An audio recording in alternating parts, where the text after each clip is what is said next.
Dr. Fauci, in a recent British study, David Wiley and others found that no symptomatic reinfections from COVID-19 after following 2,800 patients for several months. In fact, there have been no reports of significant numbers of reinfections after acquiring COVID-19 naturally. Shane Crotty, a virologist at La Jolla Institute for Immunology, concludes from his experiments that the amount of immune memory gained from natural infection would likely prevent the vast majority of people from getting hospitalized disease, severe disease for many years. In this study, which was published in Science, Dr. Crotty showed that antibody levels stayed relatively constant with only modest declines over 6 to 8 months. Dr. Crotty reported that, notably, memory B cells specific for the spike protein, or RBD, were detected in almost all COVID-19 cases with no apparent half-life at 5 to 8 months after infection. In other words, Dr. Crotty found significant evidence of long-term immunity after COVID infection. Furthermore, Dr. Crotty noted B-cell memory to some other infections has been observed for as long as 60-plus years after smallpox vaccination, or even 90 years after a natural infection with influenza. That was a woman who got the Spanish flu, still showed immunity 90 years later.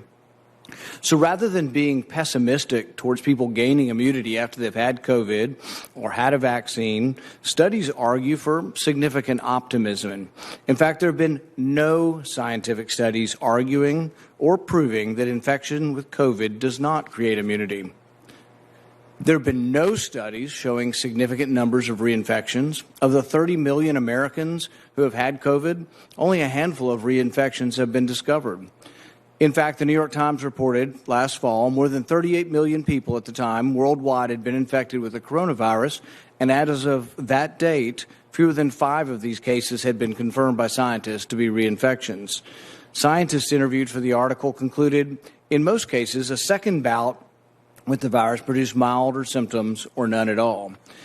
Given that no scientific studies have shown significant numbers of reinfections of patients previously infected or previously vaccinated, what specific studies do you cite to argue that the public should be wearing masks well into 2022?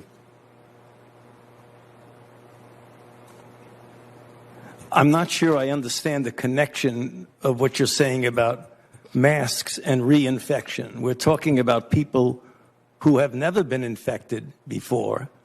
You're telling everybody to wear a mask, whether they've had an infection or a vaccine. What I'm saying is they have immunity, and everybody agrees they have immunity. What studies do you have that people that have had the vaccine or have had the infection are spreading the infection? If we're not spreading the infection, isn't it just theater? No, it's not. not. The vaccine and you're wearing 2 masks. Isn't that theater? What study shows significant reinfection, hospitalization, and death after either natural infection or the vaccine? It doesn't exist. You're not hearing what I'm saying about variants. We're talking about wild type versus variants. And what proof is there that there are significant reinfections with hospitalizations and death from the variants? None in our country. 0. Well, because we don't have a prevalent of a variant yet. We're having one.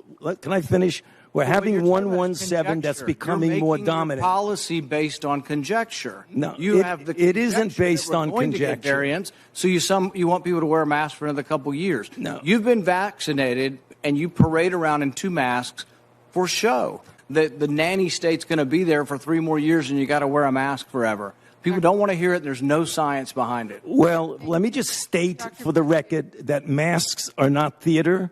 Masks are protective. And we have immunity there, theater. If you already have immunity, you're wearing a mask to give comfort to others. You're not wearing a mask because of any science. I totally disagree with you.